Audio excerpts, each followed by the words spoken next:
Hey, it's James. Welcome back to the channel. So glad you are here. We are on part 3 of our series on one another passages. We're still in the Gospel of John. It's interesting because I wasn't going to include this, but I might as well. There's something interesting about the Gospel of John that I learned when I was in seminary. You know, John 13 through 16 is referred to as the upper room discourse. But the truth is, if you get to the end of chapter 14, he says this. I'll start at verse 29. I'll go ahead and put that up there. I have told you before it happens, so that when it happens you may believe. I will not speak with you much longer, but for the ruler of this world is coming. He has no power over me. But I am doing just what the Father commanded me, so that the world may know that I love the Father. Get up, let us go from here. So some people believe, and I do too, that Jesus got up, they left the upper room, and as they were walking through this vineyard, in the beginning of John 15, he uses the vineyard as kind of like an illustration. It's like a visual aid almost. But after he gets through that, he gets to verse 16 and 17, which I'll put up right here. And he says this. He says, "You did not choose me, but I chose you and appointed you to go and bear fruit that remains, so that whatever you ask the Father in my name, he will give you. This I command you, to love one another." So we're getting to the same concept as the last video. We're supposed to love one another. And it's really hard to do that when you're not at church. You need to find a good church home. By the way, I'm going to deal with the whole choosing. Some people would look at that and say, see, that means God chooses people who's going to get saved and who doesn't. That's not what he's talking about.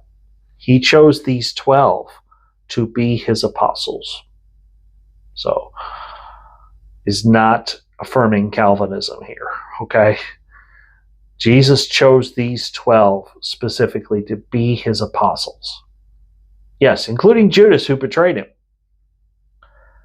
Then, obviously, Judas got replaced with Paul. So, yes, God knows what he's doing. And when someone misbehaves, God will take that person out and replace them with someone else. It's not like God's not in control when someone misbehaves or does something contrary to God's will. But the focus should be on the last part there where it says to love one another. We don't tolerate one another. We don't put up with one another. We truly love one another. And the only way you can do that is by finding a local church and building a relationship with people. And guess what? Those people are just as imperfect as we are. There's no such thing as a perfect church, and there's no such thing as a perfect Christian. There's no such thing as a perfect pastor. But you can give people grace, and you can be vocal and express what your actual needs are. But do it in love. Ephesians 4:15, speak the truth in love.